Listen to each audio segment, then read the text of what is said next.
حضرت علی سے کسی نے پوچھا، یا علی آپ کی زندگی میں کوئی ایسی حسرت جو رہ گئی ہو؟ تب حضرت علی نے فرمایا، دو حسرتیں رہ گئیں، ایک کہ جتنا مجھے علم تھا کسی نے پوچھا نہیں، دوسرا جتنا میں سخی تھا اتنا کسی نے مانگا نہیں۔ آپ نے فرمایا، زندگی کے 3 سنہری اصول ہمیشہ یاد رکھو۔ ایک، اس سے ضرور معافی مانگو جسے تم چاہتے ہو۔ دوسرا، اسے مت چھوڑو جو تمہیں چاہتا ہے۔ تیسرا، اس سے کچھ نہ چھپاؤ جس پر تم اعتبار کرتے ہو۔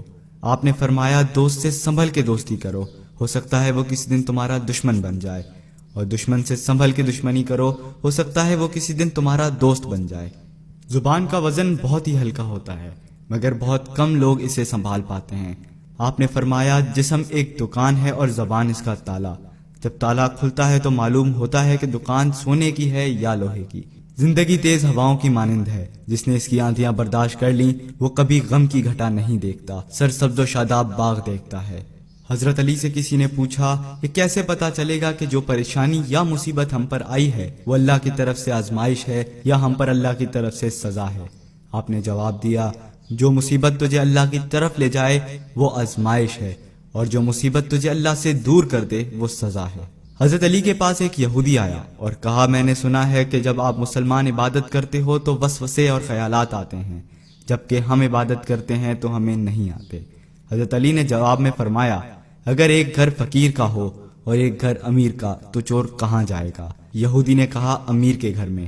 حضرت علی نے فرمایا، تبھی تو شیطان ان کو ستاتا ہے جن کے دل میں اللہ ہو، جن کے دل میں اللہ کی محبت نہیں ہوتی وہاں شیطان کا کیا کام؟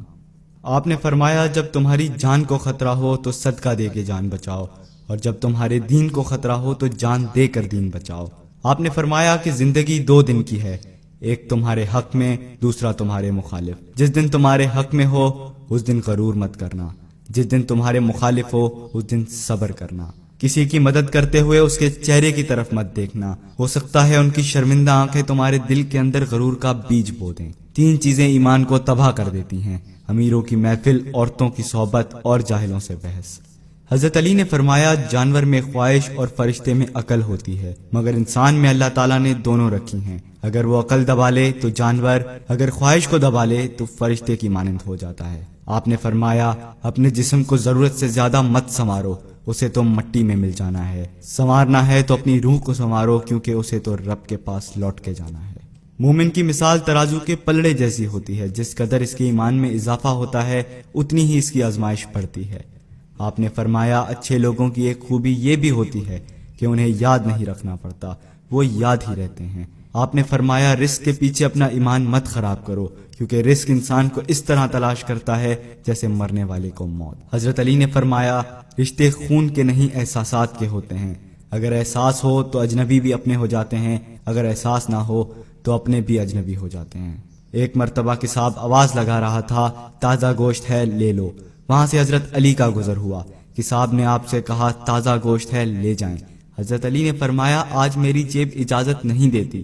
کساب نے بولا، میں آپ سے ادھار کر سکتا ہوں۔ اس سے آپ نے ایک بہت حکمت سے لبریز جملہ ارشاد فرمایا۔ آپ نے فرمایا، یہ ادھار میں کیوں نہ اپنے پیٹ سے کر لوں، جس کو میں جنت میں اس سے بہتر غذا کھلا سکتا ہوں۔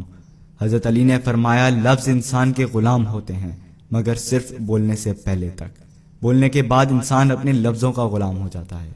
آپ نے فرمایا، کوئی تمہارا دل دکھائے تو ناراض مت ہونا، کیونکہ قدرت کا قانون ہے، جس درخت کا پھل زیادہ میٹھا ہوتا ہے لوگ پتھر بھی اسی کو مارتے ہیں۔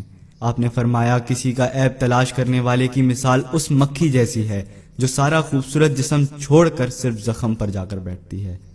آپ نے فرمایا، اچھا دوست چاہے کتنا بھی برا بن جائے کبھی اس سے دوستی مت توڑنا، کیونکہ پانی چاہے کتنا بھی گندا ہو آگ بجھانے کے ضرور کام آتا ہے۔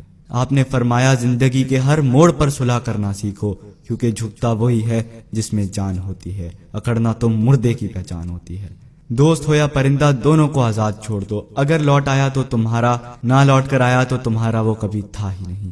بادشاہ نے وزیر کو انگوٹھی دی اور کہا، اس پر کوئی ایسا فقرہ لکھوا لاؤ جسے میں خوشی میں پڑھوں تو اداس ہو جاؤں اور غم میں پڑھوں تو خوش ہو جاؤں۔ وزیر گیا اور انگوٹھی پہ یہ لکھوا لایا کہ یہ وقت بھی گزر جائے گا۔